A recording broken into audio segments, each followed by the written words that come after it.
شروع کرتا ہوں اللہ کے نام سے۔ اسرائیل کئی دنوں سے غزہ پر حملے بڑھاتے جا رہے ہیں۔ نہتے فلسطین کو شہید کر دیے گئے ہیں۔ ذرائع کے مطابق اب تک 3000 بچے اس وقت شہید ہو گئے ہیں غزہ کے۔ اب دیکھنا ہے کہ اس جنگ کا نتائج کیا نکلتے ہیں۔ آیا اسرائیل اس بات پر آمادگی ظاہر کرتے ہیں کہ وہ جنگ بندی کرتے ہیں یا جنگ کو بڑھاوا دیتے ہیں؟ اسرائیل جو کہ فلسطین کے اوپر ناجائز قبضے کر بیٹھے ہیں، کیا وہ اپنے جنگ بندی کا اعلان کریں گے یا نہتے شہریوں کو شہید کر دیں گے؟ اب دیکھنا تو یہ ہے۔ مجھے کہتے ہیں ناصر حسین شریفی۔ تفصیلات میں جانے سے پہلے آپ کی اگر کوئی رائے ہے تو کمنٹ سیکشن میں رائے کا اظہار کریں، اور اگر میرے ویڈیو پسند آئے تو زیادہ سے زیادہ شیئر کریں۔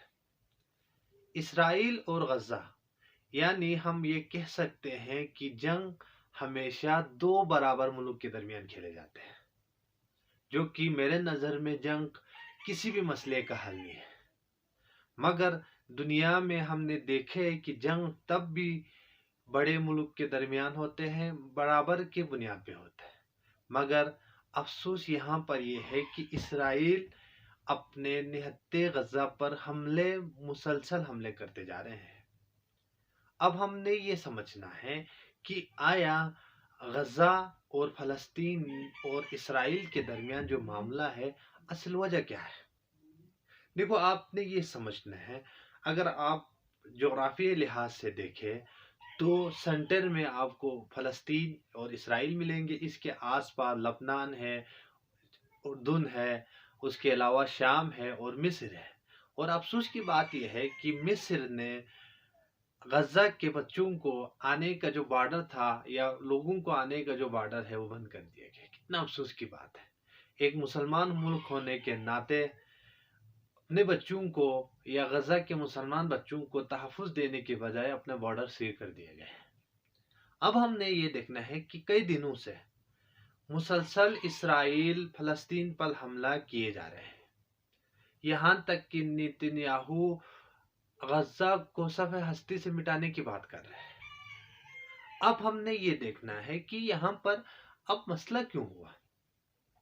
کچھ لوگوں کا یہ خیال ہے کہ جب فلسطین اور اسرائیل کا معاملہ ہوا تو وہی کام لوگ کہتے ہیں کہ جب امریکہ نے یوکرین کو سامنے کر کے رشیا کا جو پاور تھا، دفاعی سسٹم، اس کو ناکارہ کرنے کی کوشش کی یا اس کو منیمائز کرنے کی کوشش کی، اسی طرح رشیا نے بھی حماس کے ذریعے اسرائیل کو سامنے کر کے یعنی امریکہ کو کمزور کرنے کی کوشش ہے۔ اب ہم نے دونوں رائے آپ کے موجود ہے۔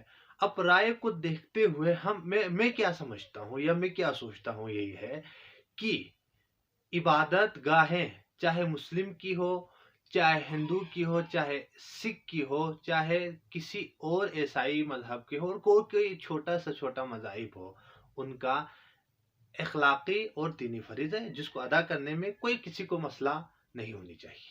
مگر افسوس کی بات یہ ہے، بیت المقدس چونکہ مسلمانوں کا قبلہ اول ہے، اس پر قابض ہونا اسرائیل کا حق ہی نہیں ہے۔ اسرائیل کو یہ حق پہنچتا ہی نہیں۔ وہ کس بنیاد پر یہ بات کرتے ہیں کہ قبلہ اول پر قبضہ کرنا چاہتے ہیں؟ حالانکہ یہاں پر یہ دیکھنا ہے کہ امریکہ زیادہ تر معاملات میں آپ کو پتہ ہے کہ وہ انسانی حقوق کے عالم بردار بنتے ہیں، یا انسانی حقوق ایسا بتانے کی کوشش کرتا ہے کہ ہم انسانی حقوق کے علم بردار ہے۔ اسرائیل کو دفاعی سسٹم دینا کس کا حق ہے؟ کس بنیاد پر امریکہ اپنا دفاعی سسٹم اسرائیل کو دے رہا ہے؟ کیونکہ اسرائیل وہاں پر قابض ہے۔ کئی آرٹیکلز آپ کو اس حوالے سے ملیں گے، کئی لوگوں کے تجزیے ملیں گے، اور ہر لوگ یہ بتانا چاہتے ہیں کہ اسرائیل قابض ہے فلسطین کے اوپر۔ فلسطین نے اور کوئی بھی ملک یا کوئی بھی شہری اپنا زمین اسرائیل کو کیوں دے، یا اپنا جو ملک ہے وہ اسرائیل کا نام کیوں کرے؟ ایسا نہیں ہو سکتا ہے۔ اور اس کے بدلے میں اسرائیل نے کیا کر دیا؟ اسرائیل نے فلسطین کے لیے پانی بند کر دیے، فلسطین کے لیے بجلی بند کر دی، یعنی ہر وہ چیز جو انسان کے حقوق کے برخلاف ہے، اسرائیل وہی کام کرتے جا رہے ہیں، اسرائیل وہی کام انجام دے پا رہے ہیں، مگر یہاں پر انسانی حقوق کے عالمی تنظیم خاموش رہنا اس بات کی ثبوت ہے کہ اس کا جو جھکاؤ ہے وہ اسرائیل کی طرف ہے۔ یا ہم یہ کہہ سکتے ہیں کہ امریکہ اپنا پاور اس ملک کے ساتھ دینے کی کوشش کر کے چھوٹے ملک کو یا غزہ کو دبانے کی کوشش کرتے ہیں۔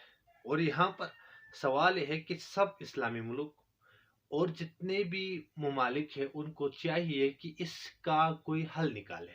حل آپ کو پتہ ہے، حل تو سمپل ہے، نہ کبھی غزہ اپنا فلسطین اپنا ملک اسرائیل کو دے گا نہیں۔ یہ اس بات پر یہودیوں کو راضی کرے کہ وہ یہاں سے نکل جائے، یا ہم یہ سمجھتے ہیں کہ وہ اس اپنے موقف سے پیچھے ہٹ جائے، تو ظاہر بات تو بن سکتا ہے، ادروائز اس جنگ کا جو نتائج ہے وہ بھیانک ہو سکتے ہیں۔ آپ کو پتہ ہے کہ اسرائیل کے پیچھے امریکہ ہے، جرمنی ہے اور برطانیہ ہے، یہ سارے تنظیمیں ان کے ساتھ ہے، یا یہ ممالک سارے ان کے ساتھ ہے جو عالمی انسانی حقوق کے چیمپئن بنتے ہیں۔ دوسری سائڈ بھی ظاہر بات ہے، آپ کو جب غزہ اتنے مشکلات سے، آپ کو پتہ ہے کئی سالوں سے، کئی دہائیوں سے اسرائیل غزہ پہ ظلم کرتے جا رہے ہیں، نہتے شہریوں کو شہید کر دیا جا رہا ہے، تو ظاہر بات ہے فلسطین کے لیے بھی یہ حق ہے کہ وہ اپنے خلاف ہونے والے مظالم کے خلاف آواز